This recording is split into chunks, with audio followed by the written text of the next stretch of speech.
Hello friends, welcome to Go Academy. Go Academy पर आप सबका स्वागत है, खैर मकदम है, इस्तकबाल है।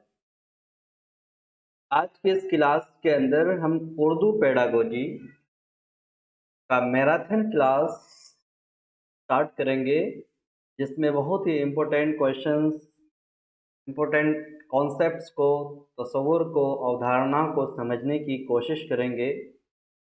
भले ही ये उर्दू पेडागोजी की क्लास हम ले रहे हैं, मुझे उम्मीद है कि इस क्लास में आपका उर्दू पेडागोजी के साथ साथ हिंदी पेडागोजी की भी तैयारी हो जाएगी, क्योंकि हम जो डिस्क्रिप्शन करेंगे, व्याख्या करेंगे, वो हिंदी, इंग्लिश और उर्दू तीनों भाषा में करने की कोशिश करेंगे। वीडियो स्टार्ट करने से पहले, क्लास स्टार्ट करने से पहले आपसे एक मुअद्दबाना दरख्वास्त है कि अगर आप हमारे इस YouTube चैनल पर नए हैं तो प्लीज़ चैनल को सब्सक्राइब कर लीजिए, बेल आइकन को प्रेस कीजिए ताकि हर वीडियो के इन्फॉर्मेशन सबसे पहले आप तक पहुंचे।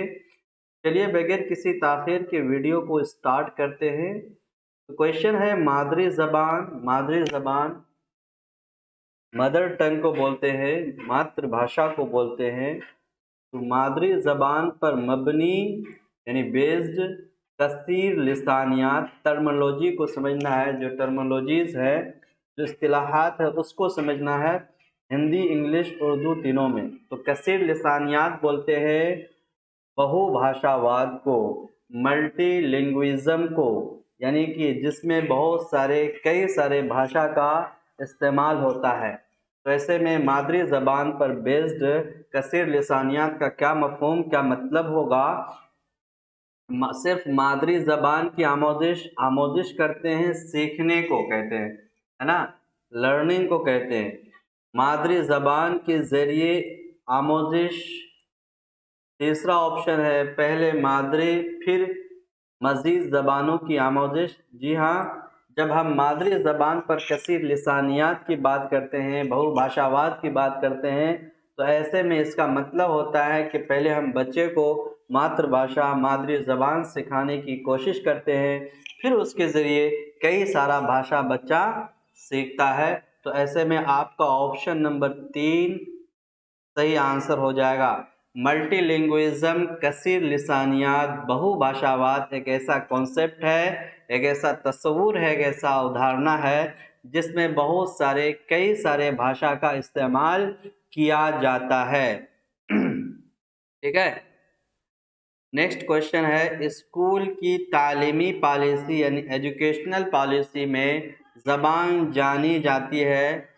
ज़बान का मतलब क्या होता है? जो स्कूल की जो तालीमी पॉलिसी है, एजुकेशनल जो पॉलिसी है, नीति है ना, शिक्षण नीति जो है, उसके हिसाब से ज़बान का क्या मतलब होता है।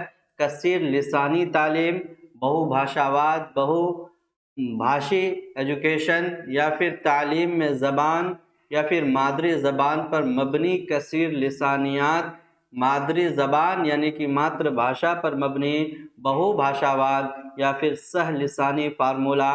जब हम स्कूल की तालीमी पॉलिसी में ज़बान को समझने की कोशिश करते हैं, ज़बान का मफ़हूम यही होता है कि उसे सह लिसानी फार्मूला यानी कि तीन भाषा का ज्ञान, तीन भाषा को सिखाना होता है।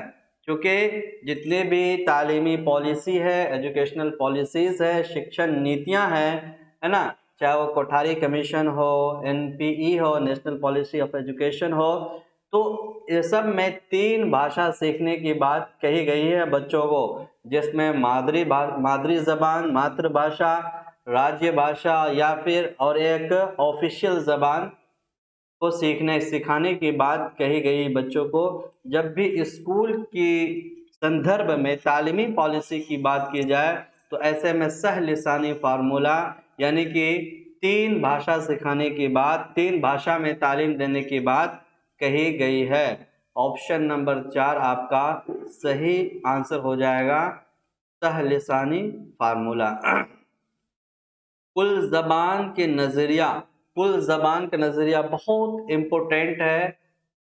कुल ज़बान का नज़रिया किसको बोलते हैं? होल लैंग्वेज अप्रोच, संपूर्ण भाषा दृष्टिकोण, है ना। तो इससे क्या मुराद होता है? इस अप्रोच में बच्चे को भाषा कैसे सिखाते हैं, ज़बान कैसे सिखाते हैं, आप इसको याद कर लीजिए। कुल ज़बान का नज़रिया यानी कि होल लैंग्वेज अप्रोच, संपूर्ण भाषा दृष्टिकोण में बच्चे को ज़बान कैसे सिखाई जाती है, किस प्रोसेस से, इसका क्या मतलब होता है। एक मफरूज़ा बोलते हैं एजप्शन को, यानी कि जो जिसमें ये माना गया है कि आमोजगार लर्नर पहले हरूफ और आवाज़, फिर लफ्ज़, फ़िक्रा यानी कि जुमला, फ़िक्रा छोटे छोटे जो जुमले होते हैं, और फिर उसके बाद जुमलों की तवस्सुत से ज़रिए से ज़बान सीखते हैं, ये मतलब होता है। या फिर एक ऐसा मफरूज़ा है, यानी एक ऐसा अजम्पशन है, एक ऐसी अप्रोच है जिसमें आमोज़गार ज़बान की आमोजिश ज़बान की कई मुख्तलिफ इकाइयों और छोटी इकाई यानी कि यूनिट्स में, जैसे पहले आवाज़ फिर हुरूफ वगैरह को समझने से करते हैं। जी हाँ, होल लैंग्वेज थ्योरी में यही कहा गया है कि बच्चे शुरुआत से स्टार्ट करता है ज़बान को सीखने का, कि पहले बच्चा हुरूफ के आवाज़ को समझेगा। जैसे बच्चे को ABCD हम याद करा देते हैं, या हुरूफ तहजी अलिफ बा या फिर क ख ग, तो बच्चे को वर्णमाला दिखाए बिना हम ओरली बच्चे को याद कराते हैं, यानी कि उसके साउंड को याद कराते हैं। तो सबसे पहले बच्चा साउंड याद करता है, आवाज़, फिर हुरूफ को समझने की कोशिश करता है ना।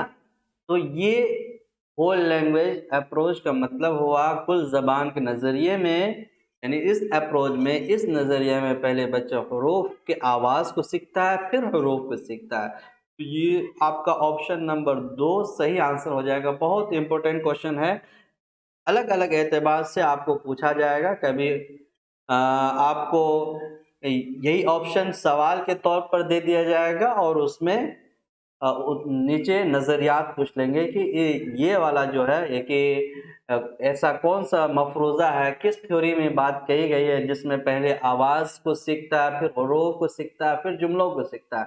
तो आपको लगाना है कुल ज़बान का नज़रिया। ठीक है, क्लियर है? मुझे लगता है कि आप समझ गए होंगे। अगर कोई डाउट है तो कमेंट बॉक्स में ज़रूर लिखिएगा।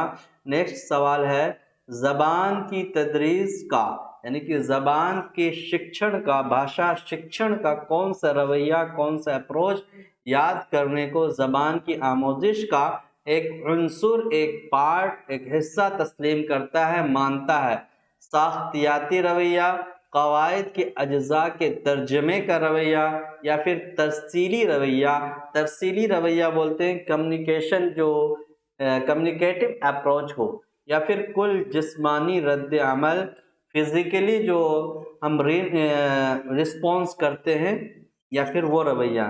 तो याद, जब भी ज़बान के शिक्षण में बात याद करने की आए, याद करने का रवैये की बात आए, तो याद ज़्यादातर हम कवायद में करते हैं। किस में करते हैं? कवायद। जो कवायद की जो असबाक होते हैं, लेसन्स होते हैं, दर्स होते हैं, उसमें हम याद करने वाला अप्रोच अपनाते हैं, जिसमें बच्चे कुछ डेफिनेशंस को, तारीफ़ात को याद करते हैं। तो ऑप्शन नंबर 2 आपका सही आंसर हो जाएगा। अगला सवाल है, काव्या ज़बान की उस्ताद है। काव्या भाषा का टीचर है। वो आमोज़गारों से यानी कि लर्नर से, स्टूडेंट से, अधिगमकर्ता से, मौजू के मुनासबत से यानी सब्जेक्ट के लिहाज से अल्फाज ढूंढने और ऐसे अल्फाज बताने के लिए कहती है जो दूसरे लफ्ज़ों के पहले या बाद में जोड़े जा सकते हैं। कुल मिला के लफ्ज़ को जोड़ने की बात कह रही है, या लफ्ज़ को जोड़ने का एक्सरसाइज कर रही है, या ऐसी एक्टिविटी करा रही है जिसमें बच्चा एक लफ्ज़ को दूसरे लफ्ज़ के साथ जोड़ने के लिए सीख रहा है। तो इस हिकमत अमली को, इस स्ट्रेटेजी को क्या कहेंगे? तरकीब लफ्ज़ी। तरकीब कहते हैं जोड़ने को। और जो काव्या, जो ज़बान की शिक्षिका है, टीचर है, वो लफ्ज़ को जोड़ने की बात की जा रही है। आप अल्फाज से ही समझ सकते हैं कि ये तरकीब लफ्ज़ी होगा, यानी कि लफ्ज़ों को जोड़ना सिखा रही है, बच्चे को लफ्ज़ों को जोड़ना सिखा रही है। तो ऑप्शन नंबर 1 हो जाएगा ये तरकीब लफ्ज़ी वाली हिकमत अमली। तरकीब लफ्ज़ी यानी कि लफ्ज़ को जोड़ना, ये वाली हिकमत अमली उस्ताद अपना रही है। ठीक है। अगला सवाल है, उस्ताद अपने आमोजगार आप समझ जाइए, स्टूडेंट, लर्नर, अधिगमकर्ता को बोलते हैं। जबान की सलाहियत जांचने के लिए सवाल तैयार करता है, यानी क्वेश्चंस, प्रश्न तैयार करता है।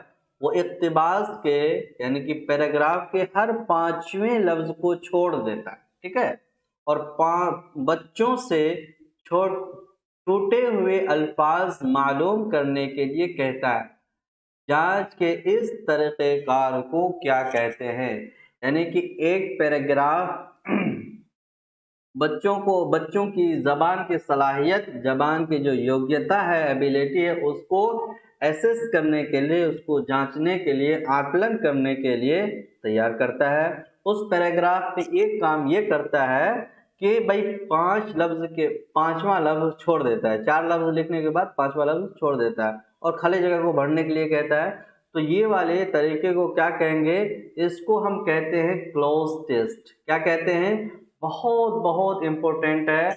आपको हिंदी के भी जो भी भाषा है, भाषा 1 भाषा 2 दोनों के पेडागोजी की क्वेश्चंस में आपको पूछा जा सकता है। क्लोज टेस्ट में जो कथन दिया रहता है, जो स्टेटमेंट दिया रहता है या पैराग्राफ दिया रहता है, उसमें कुछ लफ्ज़ को छोड़ दिया जाता है और लफ्ज़ को मुनासिब लफ्ज़ से स्टूडेंट को भरने के लिए कहा जाता है। तो इस तरह के टेस्ट को क्लोज टेस्ट कहते हैं। क्या कहते हैं? क्लोज टेस्ट कहते हैं। ठीक है।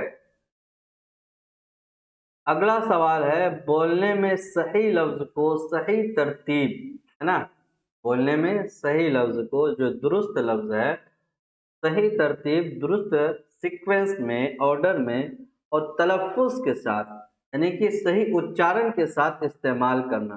यानी बच्चा जो बोल रहा है, सही लफ्ज़ बोल रहा है, सही उसका उच्चारण है ना? तो इसको क्या कहेंगे? बदन ज़ुबान यानी कि बॉडी लैंग्वेज, बोलने का तरीक़ा, ज़बान का अमल, या फिर मुस्तअमल ज़बान यानी कि जो ज़बान इस्तेमाल कर रहा है।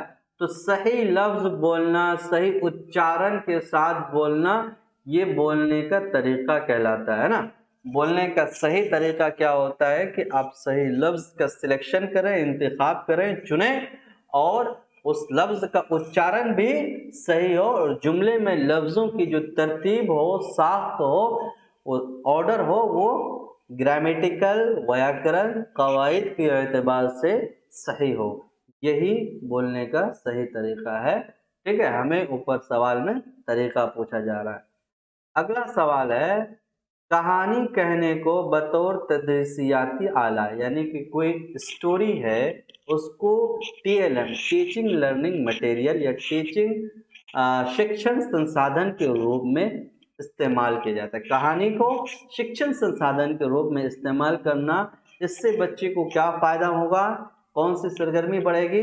सुनने की सरगर्मी में बच्चों को शामिल करने में मदद मिलेगा इससे, या फिर बच्चों में बोलने की महारत को फ़रोग़ देने के लिए, या फिर ज़बान व अदब, भाषा जो है, भाषा की महारतों यानी कि कौशल को फ़रोग़ करने में, बढ़ा देने के लिए। जी हाँ, ये जो कहानी को अगर तदरीस के, शिक्षण के संसाधन के रूप में एक शिक्षक या शिक्षिका इस्तेमाल करेगी, यूज़ करेगी, तो ऐसे में ज़बान की कई महारत बच्चों के डेवलप होंगे, फ़रोग़ होंगे। जैसे बच्चे को अगर टीचर कहानी सुनाता है तो उसमें सुनने की कौशल, सुनने की महारत बढ़ेगी। ठीक है।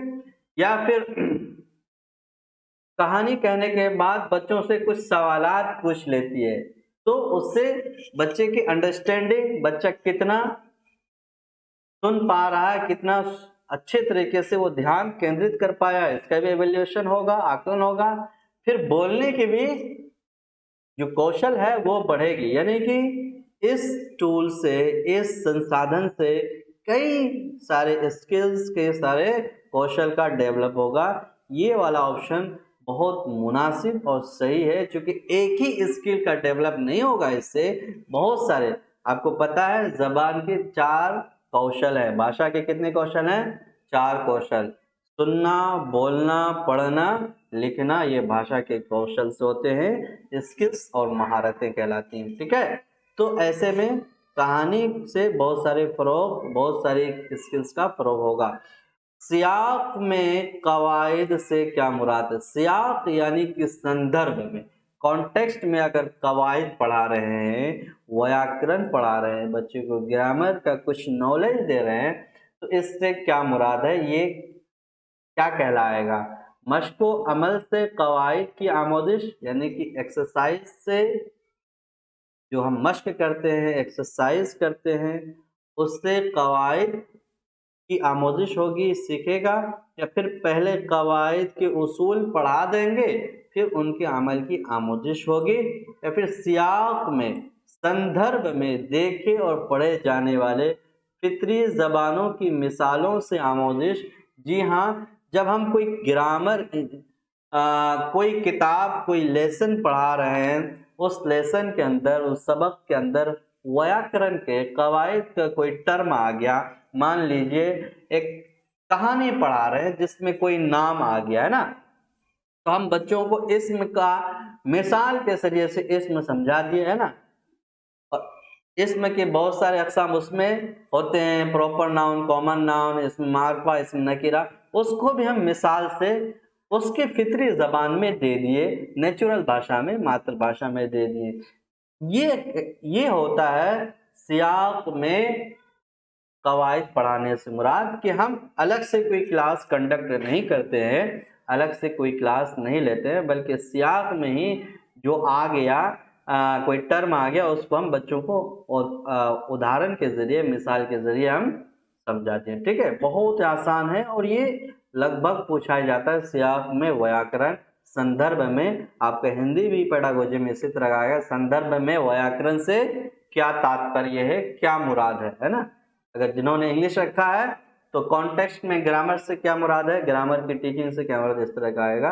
आप देखिए एक साथ दोनों भाषा का जो पेडागोजिकल क्वेश्चंस है, मुझे लगता है वो आपके सॉल्व हो रहे होंगे और आपका कॉन्सेप्ट क्लियर हो रहा होगा। इसलिए मैं कहता हूँ ये जो मैराथन क्लास है मेरी, बहुत बहुत इम्पोर्टेंट होने वाली है आपके स्टेटेड प्रिपरेशन के कॉन्टेक्स्ट में, तनाजुर में, लिहाज से। ठीक है,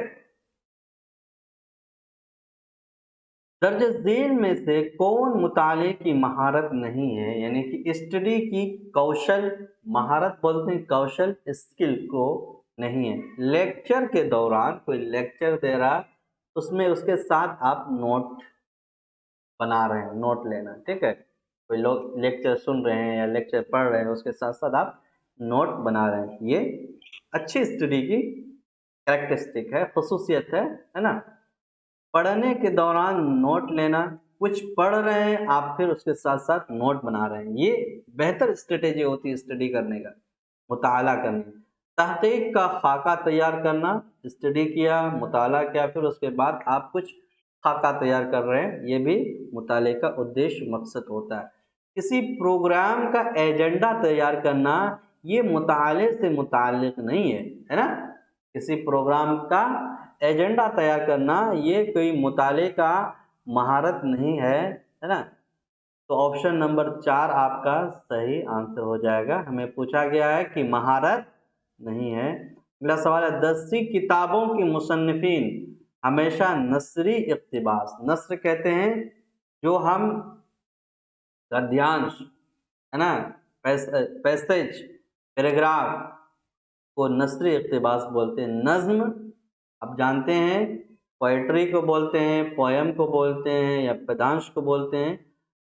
और असली तहरीरों को अपनी किताबों में क्यों शामिल करते हैं, यानी कि लेखक जो है, मुसन्निफिन इसको बोलते हैं, लेखक को, राइटर को, वो नस्र को या नज़्म को अपनी किताब में जगह क्यों देते हैं, क्यों इस्तेमाल करते हैं? वो मुस्तनद और फितरी ज़बान में होती हैं। जी हाँ, कोई भी नस्र हो, यानी कोई भी पैराग्राफ हो या कोई नज्म हो, वो ऑथेंटिक होती है। क्या होती है? मुस्तनद किसको बोलते हैं? ऑथेंटिक, यानी जो काबिल भरोसा हो, और फितरी ज़बान, नेचुरल लैंग्वेज में, है ना, फितरी ज़बान में होती है। ये बात ठीक है। दस्ती किताबों के मुसन्निफीन उन्हें पसंद करते हैं, सिर्फ वो अपनी पसंद की बुनियाद पर कोई भी पैराग्राफ डाल देंगे, ये बात ठीक नहीं है। वो मश्क तैयार करने में मुआविन होती है या फिर वो मुताले के लिए मौजू होती है। देखिए, कोई भी नस्री इक़्तिबास को किताब में शामिल करने का एक ही रीज़न है, एक ही वजह है, वो कि वो मुस्तनद होती है। कोई भी कंटेंट को उसी वक्त हम किताब में शामिल करेंगे जब वो मुस्तनद हो, यानी कि ऑथेंटिक हो, काबिल भरोसा हो, जिस पर एतमाद किया जाए, जो सही हो, और वो फितरी ज़बान हो में हो। क्योंकि फितरी ज़बान में जब तक नहीं होगी तब तक बच्चे सही से समझ नहीं पाएंगे, सीख नहीं पाएंगे। ऑप्शन नंबर 1 आपका सही आंसर। ठीक है। दर्ज झेल काम को क्या कहते हैं? उस्ताद अपनी रफ्तार से मतन को पढ़कर सुनाता है और आमोजगार ग्रुप में जल्दी जल्दी कुछ निकात लिखते हैं, फिर बाद में मतन की दोबारा तश्कील करते हैं, यानी कि फिर दोबारा मतन लिखते हैं। ऐसे में क्या कहलाएगा? इमला यानी कि डिक्टेशन, शुरूत लेख, कवायद का इमला, व्याकरण का डिक्टेशन, ग्रामर का डिक्टेशन, या फिर दोबारा लिखने का काम, या फिर बाहमी इमला यानी कि कोलैबोरेटिव डिक्टेशन। देखिए, जब हम एज ए टीचर बच्चे को कुछ मतन पढ़ा रहे हैं, कुछ पैराग्राफ पढ़कर सुना रहे हैं, और बच्चा कुछ पॉइंट को लिख रहा है, ठीक है, निकात को लिख रहा है, फिर उसके बाद वो एक नया मतन, नया पैराग्राफ बनाता है, तो ऐसे में इस तरह के एक्टिविटी, इस तरह की सरगर्मी कवायद के इमला में कराते हैं। किसमें? कवायद का इमला, व्याकरण का डिक्टेशन। ठीक है, ऑप्शन नंबर 2 आपका सही आंसर हो जाएगा। अगला सवाल जो है, पहली जबान फर्स्ट लैंग्वेज, प्रथम भाषा, ठीक है, को फरोग देने से अमूमन क्या मुराद होती है? देखिए, पहली जबान कौन सी होती है बच्चे की? मातृभाषा, मादरी जबान, मातृभाषा, मदर टंग। पहली जबान क्या होती है? मदर टंग होती है। ठीक है, इससे क्या मुराद होता है? आमोजिश, अपने आप सीखना, फरोग। देखिए, मादरी जबान बच्चे को सीखने की जरूरत नहीं होती है, अलग से सीखने की जरूरत नहीं होती है, बल्कि मादरी जबान बच्चा अपने घर के परिवेश में, माहौल में रहकर अपने आप सीखता है, उसके लिए कोई अलग से टीचर की ज़रूरत नहीं होती है। तो पहली ज़बान को फ़रोग़ देने से मतलब यही होता है कि बच्चा उस ज़बान को, मादरी ज़बान को अपने आप सीखता है। देखिए, यहाँ पे मादरी ज़बान नहीं लिखा, इनडायरेक्टली पूछ लिया है ना, डायरेक्ट मादरी ज़बान, मदर टंग, मातृभाषा इस्तेमाल नहीं किया है। आपको समझना है, पहली जबान कौन सी होती है? मादरी जबान होती है। मादरी जबान बच्चा कैसे सीखता है? अपने आप सीखता है। तो ऑप्शन नंबर 2 आपका सही आंसर हो जाएगा। कहीं कोई संदेह, कोई डाउट नहीं होना चाहिए। ठीक है, बस आपको सवाल समझना है। अगर आपको सेशन अच्छा लग रहा है तो प्लीज जरूर शेयर कीजिए दोस्तों के साथ, लाइक कमेंट करना तो बिल्कुल भी ना भूलें। ठीक है, नेक्स्ट है, पहली जमात के उस्ताद, कक्षा 1 का जो शिक्षक है, क्लास में मुख्तलिफ मादरी ज़बान बोलने वाले बच्चे। ठीक है, उस्ताद उन बच्चों से मुख्तलिफ मादरी ज़बानों में आदाब व तस्लीम यानी कि सलाम कलाम करवाते हैं, अलग अलग ज़बानों में। ठीक है, इस तरह रोज़ मुख्तलिफ ज़बानों के नए अल्फाज से मुतारफ़ होते हैं बच्चे, है ना, जानते हैं, अलग अलग ज़बान की भाषा को सीखते हैं, है ना। इस तरह उस्ताद की हिकमत अमली इख्तियार करता है। इस तरह उस्ताद कौन सी हिकमत अमली इख्तियार कर रहा है, कौन सी स्ट्रेटेजी अपना रहा है? कसीर लिसानियत, बहुभाषावाद, कसीर लिसानियत, मल्टीलिंगुइज्म, बहुभाषावाद बतौर माखज संसाधन के रूप में। कसीर लिसानियत को शिक्षक एक संसाधन के रूप में, बतौर माखज यानी कि संसाधन के रूप में प्रयोग कर रहा है, इस्तेमाल कर रहा है, बात सही है कि अलग अलग भाषा में बच्चे से संवाद, आदाब व तस्लीम करा रहा है, सलाम कलाम करवा रहा है, तो ऐसे में बच्चे कई ज़बान सीख रहे हैं। तो कसीर लिसानियत को बतौर माखज़, बतौर संसाधन के रूप में इस्तेमाल कर रहे हैं, क्योंकि इसमें बच्चे कई ज़बान सीख रहे हैं। ठीक है, बहुत सी ज़बानें जानना, तनव्वु यानी कि अलग अलग बतौर हिकमत अमली या फिर यक लिसानियत, एक ज़बान तो इस्तेमाल कर ही नहीं रहा, बल्कि कसीर लिसानियत को, बहुभाषावाद को संसाधन के रूप में इस्तेमाल कर रहा है। ऑप्शन नंबर 1 आपका सही आंसर हो जाएगा। अगला सवाल है, दर्ज झेल में से कौन आमोज़गारों को ज़बान से मुतारफ़ कराने का मिसाली तरीक़ा नहीं है? यानी कि ज़बान से मुतारफ़ कराना है, थोड़ा बहुत इंट्रोड्यूस कराना है, ज़बान के बारे में कुछ बताना है, तो मिसाली तरीक़ा कौन सा नहीं होगा? नज़्म और गाना। नज़्म और गाने के ज़रिए बच्चों को ज़बान से मुतारफ़ करा सकते हैं, यानी कि किसी हद तक बच्चों में इंटरेस्ट पैदा करना, दिलचस्पी पैदा आप करा सकते हैं। मुस्तअमल लफ्ज़ यानी कि ऐसे शब्द जो आप इस्तेमाल करते हैं और छोटे जुमलों से आप बच्चों को ज़बान के बारे में कुछ बातें बता सकें। सही बात। हरूफ तहजी की हरूफ की तदरीस, देखिए यहाँ सवाल में तदरीस पढ़ाने की बात नहीं कही है, शिक्षण की बात, टीचिंग की बात, ज़बान को पढ़ाना नहीं है, बल्कि ज़बान को के बारे में बताना। तो ये यहाँ पे ऑप्शन नंबर 3 में पढ़ाने की बात कही जा रही है, यही मिसाली तरीक़ा नहीं है, बेहतर तरीक़ा नहीं। ठीक है, बोलने और सुनने में शिरकत, जी हाँ, बोलने और सुनने में शिरकत करेंगे तो बच्चे की ज़बान से वाकिफ़ होंगे। तो पूछ रहा है कि कौन नहीं है, तो ऑप्शन नंबर 3 नहीं है। ठीक है, दफ़ा 343(2) के मुताबिक आईने हिंद यानी कि जो कॉन्स्टिट्यूशन है के इस्तेमाल के लिए कहता है, यानी कि 343(2) के हिसाब से ज़बान के मुतालिक क्या कहता है? हिंदी को बतौर सरकारी ज़बान होनी चाहिए, या फिर हिंदी बतौर मुआविन सरकारी ज़बान, या फिर अंग्रेज़ी, मुआविन कहते हैं मददगार को, है ना, या फिर अंग्रेज़ी बतौर सरकारी ज़बान, या फिर अंग्रेज़ी बतौर मुआविन सरकारी ज़बान।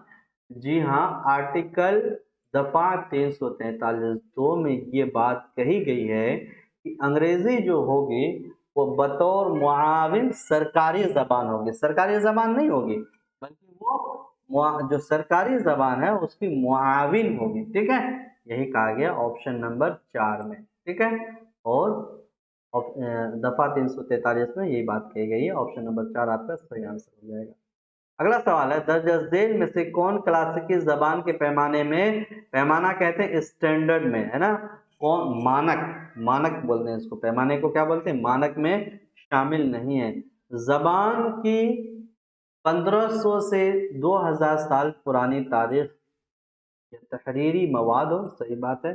कोई भी क्लासिकल लैंग्वेज के लिए ज़रूरी है कि वो बहुत पुरानी हो, लगभग 1500 से 2000 पुरानी। ठीक है, उस ज़बान में कुछ कदीम अदब, कदीम लिटरेचर, साहित्य, रज़्मिय कलम बंद किए गए हों, सही बात है, पुरानी होगी तो उसमें बहुत पुरानी प्राचीन साहित्य भी होगी, सही बात। ज़बान का ताल्लुक़ शेड्यूल्ड ज़बानों से ना हो, या फिर ज़बान की अपनी तारीख़ी रिवायत और दूसरी ज़बानों से मुस्तारना, अपनी तारीख़ी रिवायत हो, अपनी हिस्ट्री हो, एक बैकग्राउंड हो, और दूसरी ज़बानों से ना ली गई हो।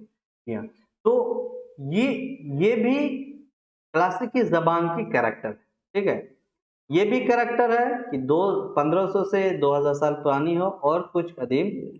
तो कैरेक्टर जो नहीं है, खुसूसियत जो नहीं है, वो ये है कि शेड्यूल ज़बानों से ना हो, ये क्लासिकी ज़बान का कोई कैरेक्टरिस्टिक नहीं है, खुसूसियत नहीं है। ऑप्शन नंबर 3 आपका सही आंसर हो जाएगा। ठीक है, आमोज़गार की सुनने की महारत का अंदाज़ा कद्र किया जा सकता है, अंदाज़ा कद्र यानी कि आकलन किया जा सकता है, असेसमेंट किया जा सकता है। कैसे किया जाएगा?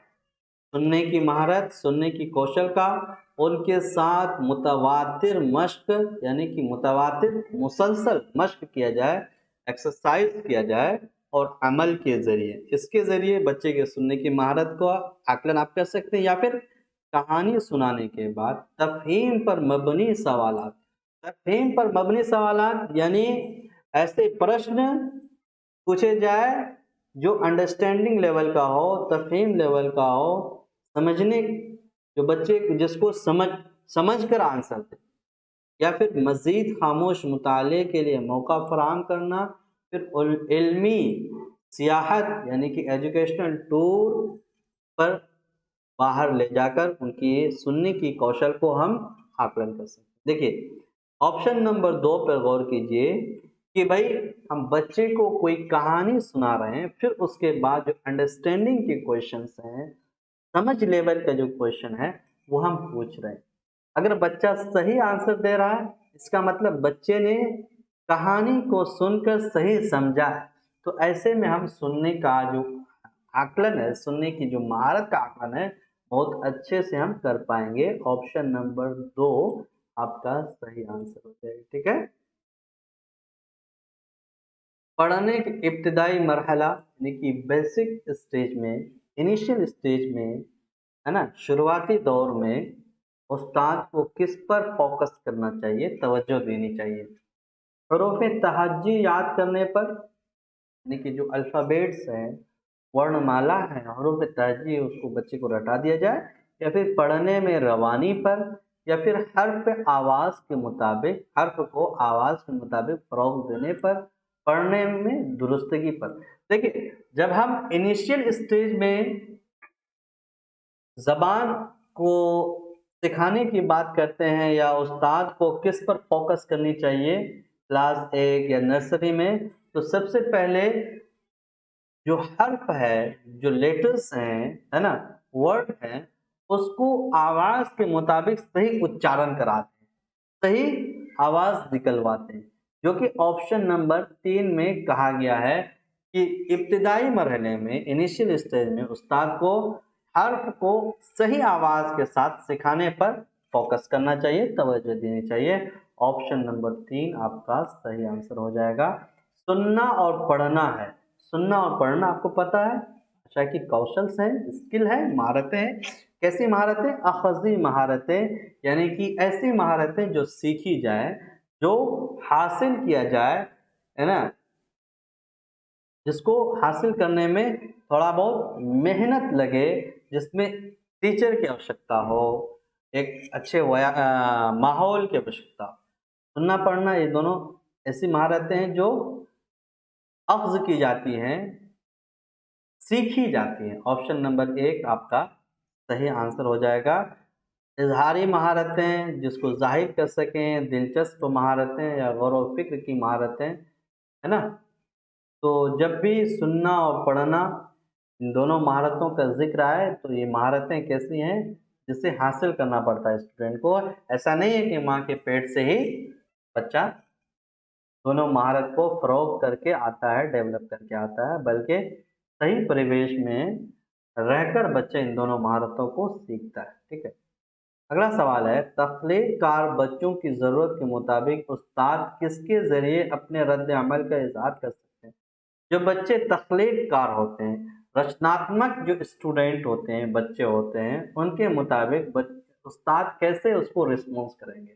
देखिएगा ऑप्शंस को।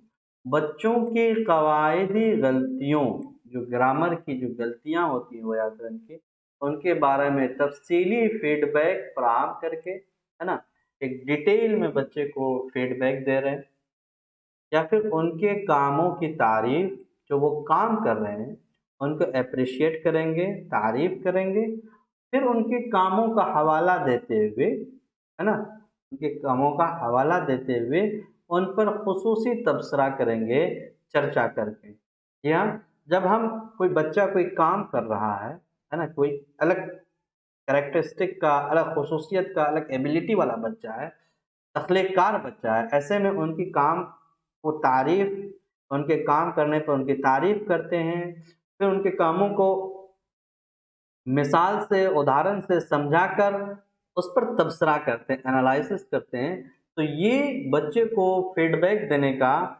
स्पेशल बच्चे को फीडबैक देने का सबसे मुअस्सिर और इफ़ेक्टिव तरीका है कि जो वो काम कर रहे हैं पहले उनको अप्रिशिएट किया जाए, फिर उनको कामों के हवाला के साथ उनके काम को फ़रोग़ दिया जाए। अगर उसमें कोई कमी है तो उसको बताया जाए। ठीक है।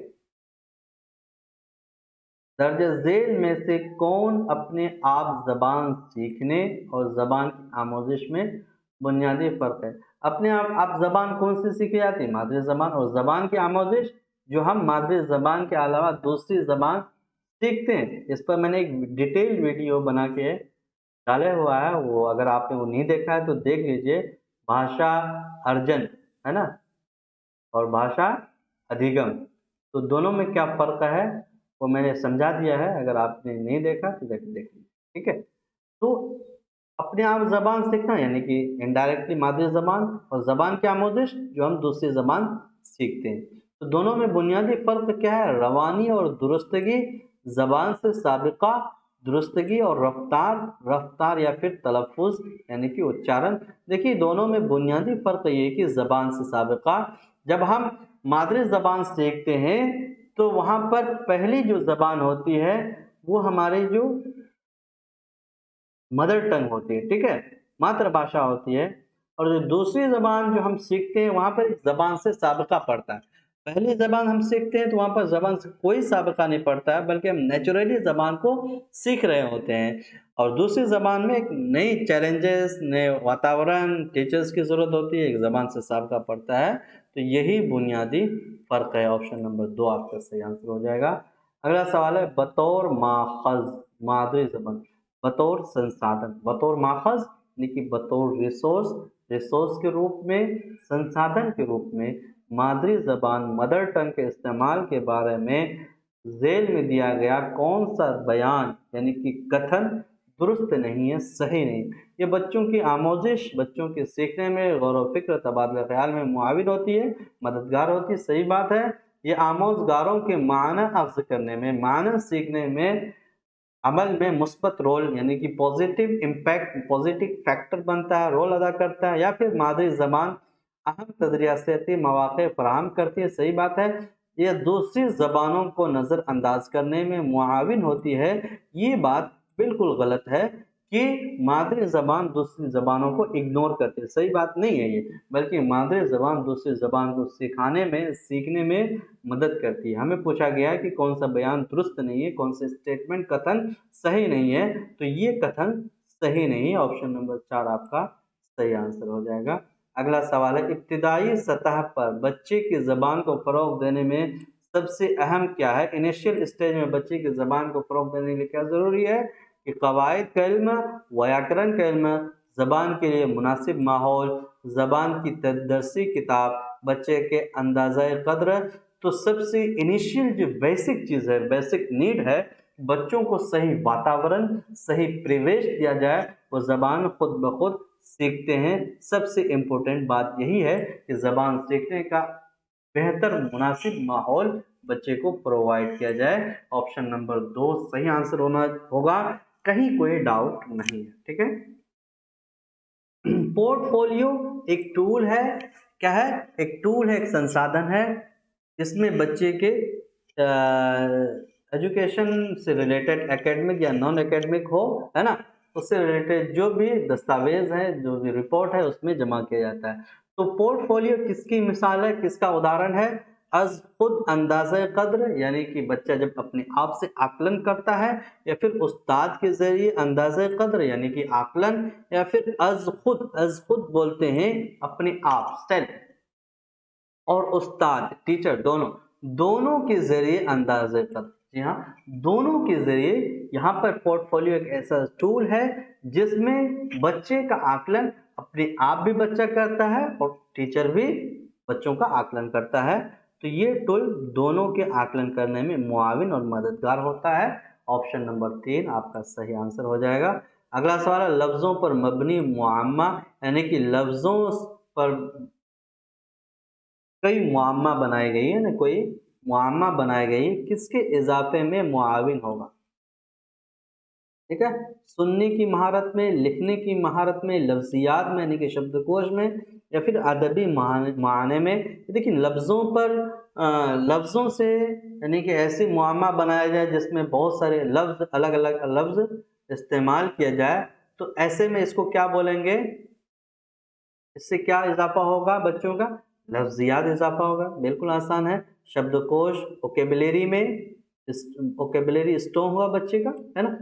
ऑप्शन नंबर 3 आपका सही आंसर हो जाएगा। बहुत ही सिंपल और आसान है। अगला सवाल जो है आपका ये कि दर्ज झेल में से कौन सुन्नी की सरगर्मी यानी कि सुनने की जो कौशल है अंदाज़े कद्र के दौरान ज़रूरी नहीं है। हम सुनने की कौशल का अंदाज़ा करना चाह रहे हैं, आकलन करना चाह रहे हैं, तो नीचे में से कौन ज़रूरी नहीं है उसके लिए?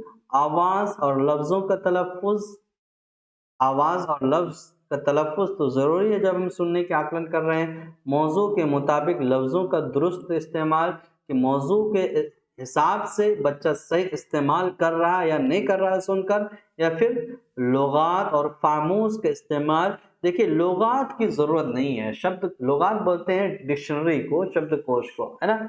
लुगत की ज़रूरत नहीं है बच्चे का अगर सुनने की सरगर्मी का आकलन करना चाह रहे हैं, तो ऐसे में लुगत कोई ज़रूरी चीज़ नहीं है कि बच्चा लुगत देखकर उसकी सुनने की सरगर्मी होगी, है ना। ये ज़रूरी नहीं है। साफ और वाज़ेह आवाज़ होनी चाहिए, ये ज़रूरी हमें पूछा गया। ज़रूरी कौन नहीं है? तो ऑप्शन नंबर 3 ज़रूरी नहीं है आपका सही आंसर। अगला सवाल है ज़बान के हुरूफ को आवाज़ों के साथ मिलाकर पढ़ने की तदरीस का एक डैश तरीका है।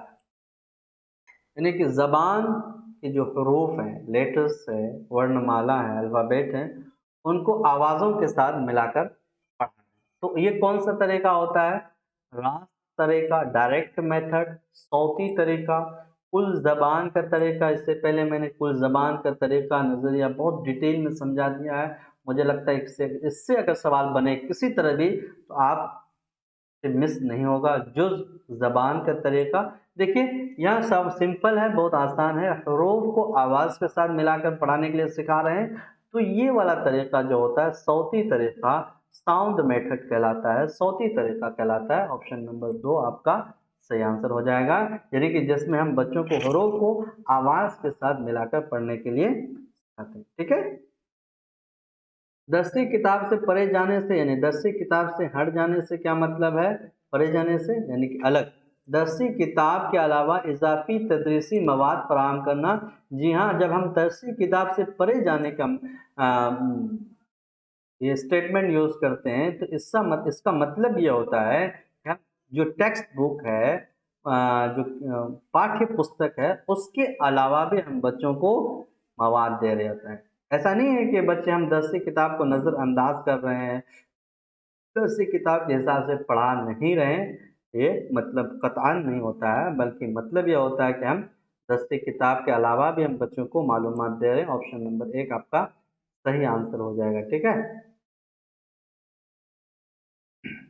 अगला सवाल है उस्ताद तीसरी जमात के तलबा को लिफाफा बनाने के बारे में हिदायत दे रहा है, इंस्ट्रक्शन दे रहा है। बच्चे उसकी हिदायत पर अमल कर रहे हैं, इंस्ट्रक्शन पर अमल करते हैं।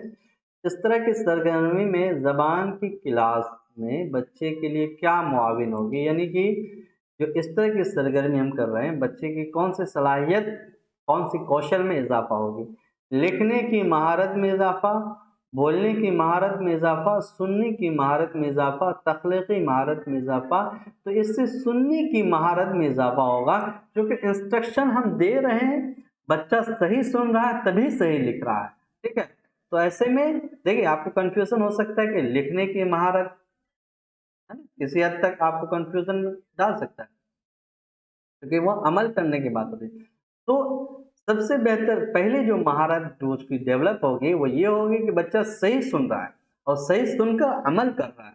तो ऑप्शन नंबर 3 आपका सही आंसर हो जाएगा। ठीक है। ज़बान की तालीम भाषा शिक्षण में कमज़ोर तलबा के लिए बेहतर तालीमी तदरीस क्या है? यानी कि आपकी क्लास में कुछ बच्चे ऐसे हैं जो कमज़ोर है, उनके लिए आप क्या करेंगे? तालिब इल्मों को अलग अलग पढ़ाएंगे, यानी कि जो बहुत वीक हैं उनके लिए अलग क्लास ले लेंगे, उनको अलग क्लास देंगे, है ना, इंडिविजुअल सपोर्ट करेंगे, मदद करेंगे, या फिर पूरे ग्रुप को पढ़ाएंगे? पूरे ग्रुप को पढ़ाने से बच्चे का इंडिविजुअल सपोर्ट तो होगा नहीं, मदद मिलेगी नहीं। एक साथ पढ़ाएंगे, ये भी ये वही बात कह रही है, या फिर इनमें से भी। ठीक है, जब कोई इंडिविजुअल बच्चा जिसको नीड हो, इंडिविजुअल नीड हो, अलग से इनफरादी ज़रूरतमंद हो बच्चे, तो उसको अलग अलग पढ़ाएंगे, है ना। बच्चे को इंडिविजुअल सपोर्ट कर देंगे, ये बहुत अच्छी स्ट्रेटेजी होती है। ऑप्शन नंबर 2 आपका सही आंसर हो जाएगा। अगला सवाल है,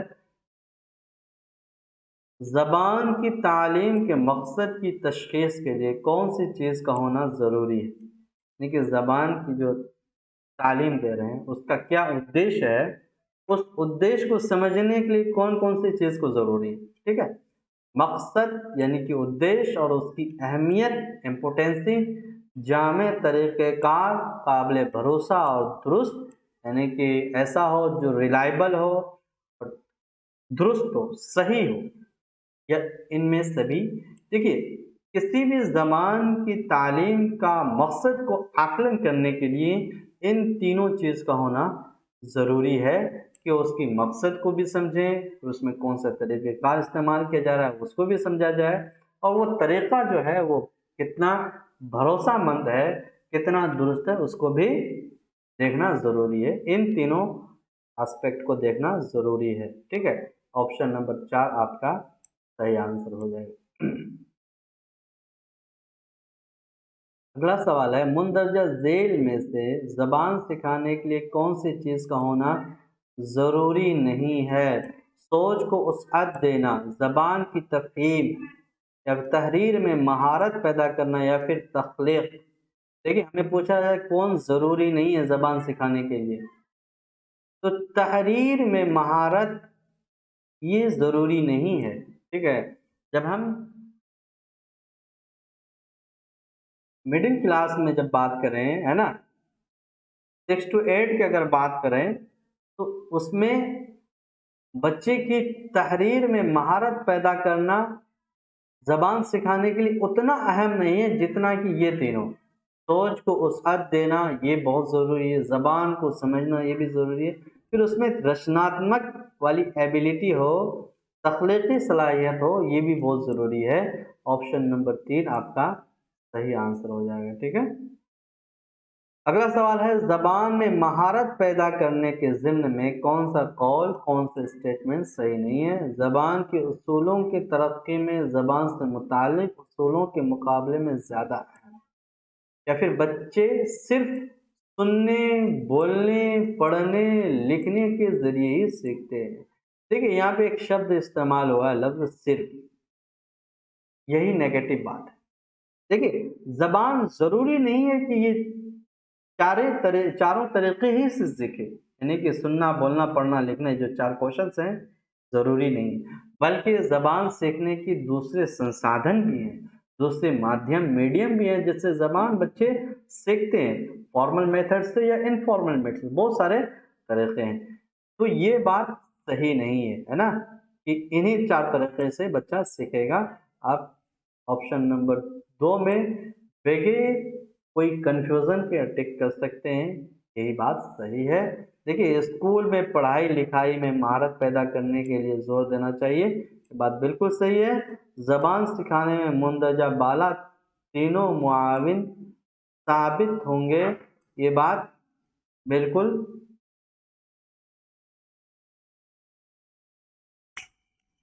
देखिए, ये बात तो सही नहीं, ऑप्शन नंबर 2 आपका सही नहीं है। ऑप्शन नंबर 2 आपका जब सही नहीं है, तो ऑप्शन नंबर 4 में कहा जा रहा है कि मुंदरजा बाला तीनों मुआविन साबित होंगे, तो ये बात तो बिल्कुल गलत हो गई, है ना। तो ऑप्शन नंबर 4 आपका सही आंसर हो जाएगा। ये जो ऊपर के जो दूसरा है, ये बात सही नहीं है, इसलिए ऑप्शन नंबर 4 आपका सही आंसर हो जाएगा। ठीक है, अगर कोई कंफ्यूजन हो तो आप कमेंट बॉक्स में ज़रूर लिखिएगा। अगला सवाल है, तलबा उन ज़बानों को जल्दी सीख लेते हैं जिसके कवायद नहीं जानते हैं, ये किसका कॉल है? महर्षि Patanjali, Lord sweat, Lord Mikail, gene Paget, देखिए ये जो बात कही है, तलबा उन ज़बानों को, उन भाषाओं को शीघ्र जल्दी सीख लेते हैं जिसके वो कवायद नहीं जानते हैं। लॉर्ड मैकाइल ने ये स्टेटमेंट दिया है, ये कथन दिया है। ऑप्शन नंबर 3 आपका सही आंसर हो जाएगा। क्लास में पढ़ाते वक्त तलबा मुश्किल सवालात और ज़बान के बारे में शुबा इज़हार करते हैं ना, कि बच्चे को कोई कन्फ्यूज़न होता है वो सवाल करता है। ऐसे में as a teacher, as a उस्ताद आप क्या करेंगे, आप उसकी तैयारी करके उनका शिबा का इजाला करेंगे, उनके सवालों का जवाब देंगे। ये बिल्कुल सही बात है कि अगर आपकी क्लास में बच्चा कोई डाउट कर रहा है, उसको कोई शक है, तो आप उसके शुबा का, उसके शक को खत्म कर दें। ऑप्शन नंबर 1 आपका सही आंसर हो जाएगा। आप अगला, बाकी ये सारे ऑप्शंस को भी देख लेते हैं। आप उनके सभी शुबा और सवालों को नोट करेंगे, यानी लिख लेंगे, फिर अगले दिन के शुबा और सवाल के जवाब देंगे। ये स्ट्रेटेजी सही नहीं है कि आप नोट करके रख देंगे फिर बच्चे को एक दिन का वेट करवाएंगे, इंतज़ार करवाएंगे, बल्कि आपकी प्रिपरेशन इस लेवल की होनी चाहिए कि आप उसकी डाउट्स को क्लियर कर सकें। आप उनको हिदायत करेंगे कि पहले किताब में पढ़ो, फिर बाद में उस ताल्लुक़ से बातचीत करो। यहाँ कहीं ना कहीं बच्चे को हम नेगेटिव कर रहे हैं। क्या कर रहे हैं? नेगेटिव कर रहे हैं। आप उस तलबा को डांट कर कहेंगे, बच्चे को आप डांट वैसे भी नहीं सकते। ठीक है, आगे, तलबा में रटने की आदत होने की वजह से उनकी तरक्की में क्या रुकावट पैदा होगी? अगर बच्चे को रटने वाली जो हैबिट है, आदत है, उसमें हम थ्रो कर रहे हैं, तो उसमें बच्चे की क्या रुकावट होगी? उनके जहन की नशोनुमा नहीं होती है। सही बात है। वो तलबा की खुद एतमादी ख़त्म हो जाती है, ये भी बात सही है। वो जमात की तदरीसी मशागिल से कट जाते हैं, या फिर वो पढ़ाई पर मुकम्मल तौर पर जहन नहीं लगा पाते हैं। जो सबसे अच्छी बात यह है कि जब हम तलबा को रटने वाली आदत डेवलप करते हैं, तो बच्चा फिर वो दिमाग नहीं लगाता है। बच्चा पढ़ने लिखने में दिमाग बहुत ज़्यादा नहीं लगाता है, समझने में दिमाग नहीं लगाता है, बल्कि वो बगैर किसी समझे वो रट डालता है। यही चीज़, ये रुकावट पैदा होती है कि वो दिमाग सही नहीं लगा पाता है। जहन, इसी वजह से तो ज़हनी नशोनुमा सही तौर पर नहीं हो जाता है। ये बात कहीं ना कहीं ऑप्शन नंबर 4 में भी छुपा हुआ है। तलबा खुद एतमादी ख़त्म हो जाती है, ये बात कहीं ना कहीं ऑप्शन नंबर 4 में छुपा होता है। चूँकि पेडागोजी का क्वेश्चन है, आपको सटीक आंसर करना होता है। ठीक है, ऑप्शन नंबर 4 आपका सही आंसर हो जाएगा। अगला सवाल है, ज़बान की तदरीस के तरीक़ेकार में एक फ़ायदा होता है। ज़बान की तदरीस के तरीक़ेकार का क्या फ़ायदा होता है? कि तलबा को होमवर्क नहीं करना होता है। तलबा को होमवर्क तो दिया जाता है, तलबा में रटने की आदत नहीं उभरती,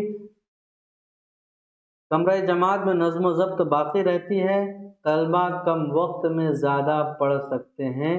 देखिए, ज़बान के जो शिक्षण है, भाषा के जो शिक्षण है, उसका एक एडिशनल फ़ायदा, एडिशनल बेनिफिट ये होता है कि किसी हद तक बच्चे को रटना नहीं पड़ता। In comparison to other subject, दूसरे मज़ामीन, दूसरे सब्जेक्ट्स के मुकाबले में इसमें बच्चे को बहुत ज़्यादा रटना नहीं पड़ता है। ठीक है, तो ये एक एडिशनल बेनिफिट है भाषा के शिक्षण का। ज़बान बेहतरीन तरीक़ेकार है तजुर्बात और ख़यालात के इजहार के लिए, ऐलान के ज़रिए, इज्तिमा के ज़रिए, तबादला के ज़रिए, इनमें से भी।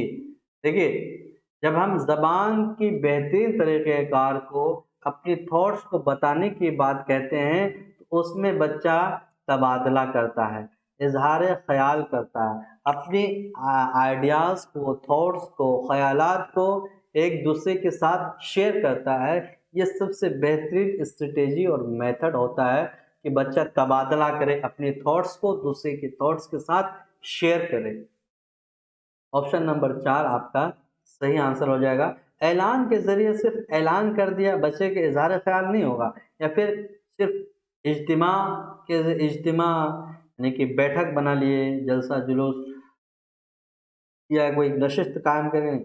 जब आप अपने विचार को, अपने ख़यालात को दूसरे के साथ शेयर करेंगे, तबादला करेंगे, एक्सचेंज करेंगे, तो ऐसे में आपके जो ख़याल है, सोचने की जो सलाहियत है, अपने विचार को रखने की सलाहियत है, वो ज़्यादा अच्छा डेवलप हो पाएगा। ठीक है, हिंदुस्तानी बच्चों को सीखने की ज़रूरत है मादरी ज़बान और इलाक़ाई ज़बान, मादरी ज़बान और अंग्रेज़ी ज़बान, देखिए इस सवाल में इनडायरेक्टली कहीं ना कहीं सहलिसानी फार्मूला में सहलिसानी फार्मूला से बात कही गई है, पूछी गई है। देखिए हिंदुस्तानी बच्चों यानी कि जो हिंदुस्तान में जो शिक्षा की बात कही गई है, तालीम की, एजुकेशन की बात कही गई, वो सहलिसानी फार्मूला में देने की बात कही गई है।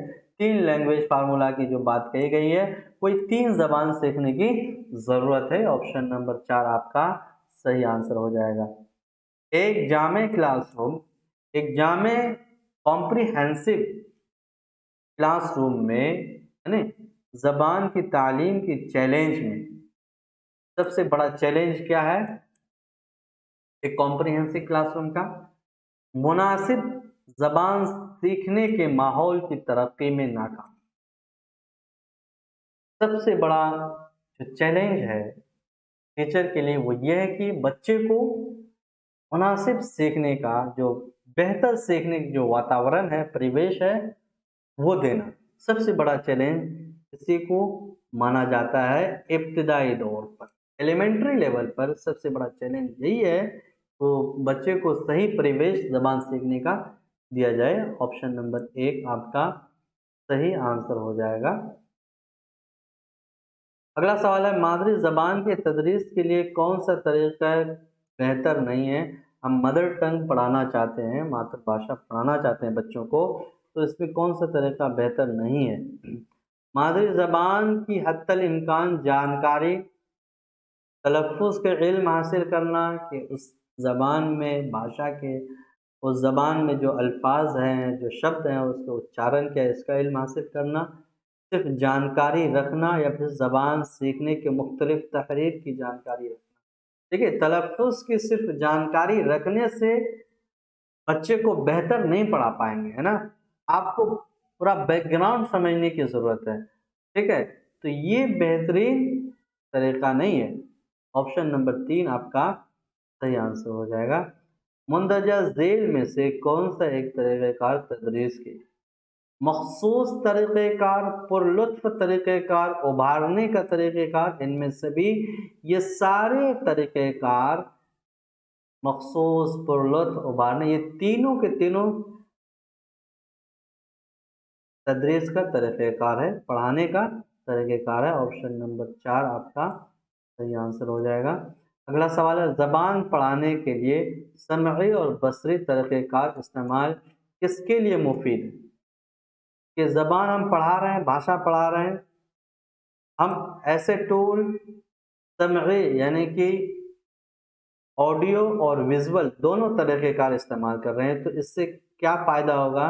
दुरुस्त तलफ़्फ़ुज़ होगा, सही तहरीर होगा, दुरुस्त पढ़ना होगा, या फिर इनमें से कोई भी फ़ायदा नहीं होगा?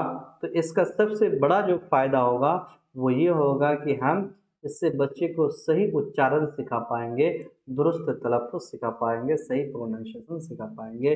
निसाबी तालीम एक तरीक़ा है जिससे क्या फ़ायदा होता है? निसाबी तालीम यानी कि पाठ्यक्रम जो शिक्षा है, पाठ्यक्रम शिक्षा जो है, करिकुलम एजुकेशन से क्या फ़ायदा होता है?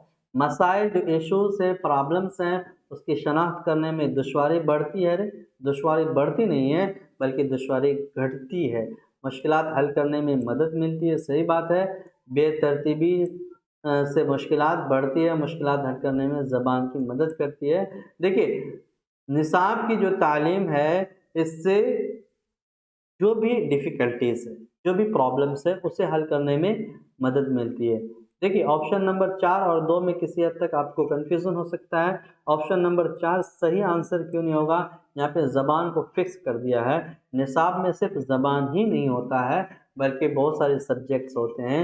सारे सब्जेक्ट से रिलेटेड कोई भी इशू हो, उसको हल करने में मदद मिलती है। इसलिए ऑप्शन नंबर 2 इसका सही आंसर होगा। ठीक है, एक क्लास के बच्चे ज़्यादातर किस में गलतियाँ करते हैं, किस में त्रुटि करते हैं?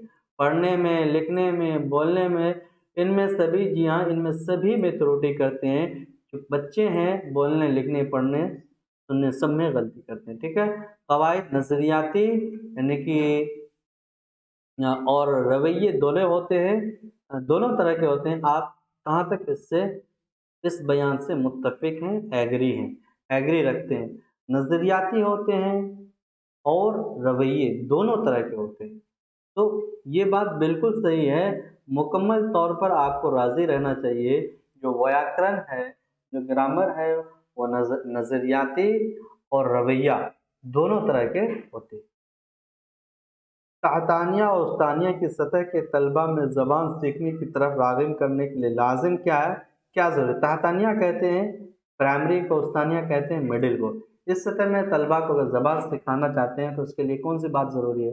तलबा को किताब पढ़ने की हिदायत की जाए, तलबा को बार बार मुँह ज़बानी तफ़हीम कराई जाए, तलबा को ज़्यादा से ज़्यादा इमला कराई जाए, या फिर तलबा को ज़्यादा से ज़्यादा कवायद पढ़ाई जाए। जी हाँ, जब हम बच्चे को राग़िब कराना चाह रहे हैं, बच्चे के अंदर दिलचस्पी बनाना चाह रहे हैं, तो उसको बार बार तफ़हीम कराया जाए, समझाई जाए, मुँह ज़बानी ओरल समझाई जाए, तो इससे बच्चा ज़्यादा से ज़्यादा आपकी क्लास में राग़िब हो पाएगा, दिलचस्पी लेगा।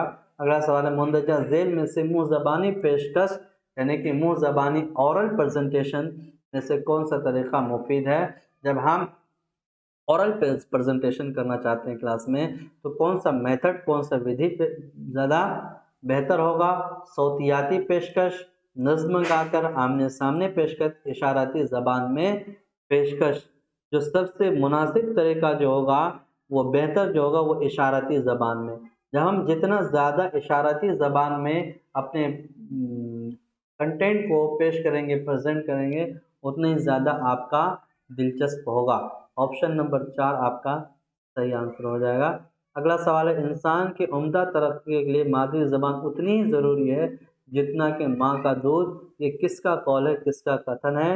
राजश्री टंडन, रायबरन, महात्मा गांधी, विवेकानंद। जी हाँ, ये जो कथन है महात्मा गांधी जी का है। इन्होंने कहा है कि इंसान की तरक्की के लिए मादरी ज़बान बहुत अहम है। ठीक है, अगर तलबा को ऐसे ज़बान के ज़रिए पढ़ाया जाए जिस पर वो अच्छी तरह दस्तरस नहीं रखते हैं, यानी कि वो ऐसे ज़बान में बच्चे को शिक्षा दी जाए जो बहुत अच्छे से नहीं जानता हो जो ज़बान को वो, तब कौन सी दुश्वारी आएगी, कौन सी दिक्कत आएगी? अच्छी तरह से ज़हन लगाना मुमकिन नहीं है। तलबा रटने और याद रखने की आदत को बढ़ावा देते हैं। तलबा की दिलचस्पी पढ़ाई से ख़त्म होने लगती है। इनमें सभी जब हम ऐसे ज़बान में शिक्षा देंगे जिससे तलबा ज़्यादा नहीं जानते हैं, तो ये सारे के सारे दुश्वारियाँ, ऊपर की तीनों दुश्वारियाँ पैदा होंगी। ऑप्शन नंबर 4 आपका सही आंसर हो जाएगा। ज़बान पढ़ाते वक्त बहुत ज़रूरी है कि ज़बान के बैनुल अक़वामी अहम पहलुओं की तालीम के तहत सुनना और पढ़ना, सिर्फ पढ़ना, सिर्फ लिखना, सुनना और पढ़ना, इन दोनों कौशलों को फ़रोग़ देना बहुत ज़रूरी है। अगला सवाल है, ज़बान की तालीम में सीखने के मवाद का सबसे अहम चैलेंज क्या है? सबसे जो बड़ा जो चैलेंज है वो क्या है?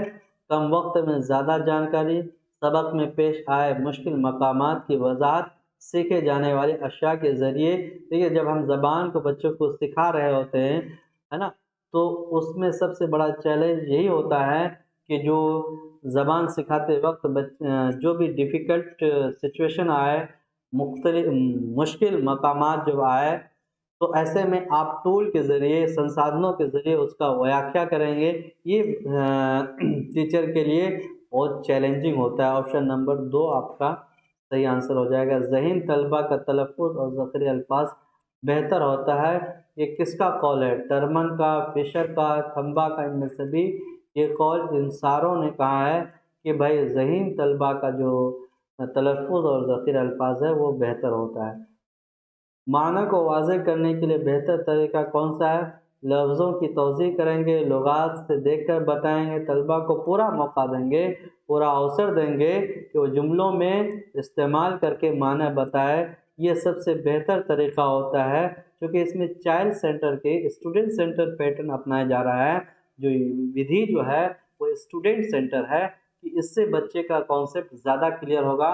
बच्चा खुद सीख रहे हैं, बच्चे को ज़्यादा से ज़्यादा इन्वॉल्व करने के चांसेस इस ऑप्शन में ज़्यादा है। हमें पूछा जा रहा है कि मानक को वाज़ेह करने के लिए, मानक को एक्सप्लेन करने के लिए, व्याख्या करने के लिए, बताने के लिए बेहतर तरीका ये है कि बच्चे को जुमले में लफ्ज़ को इस्तेमाल करने का अवसर दिया जाए।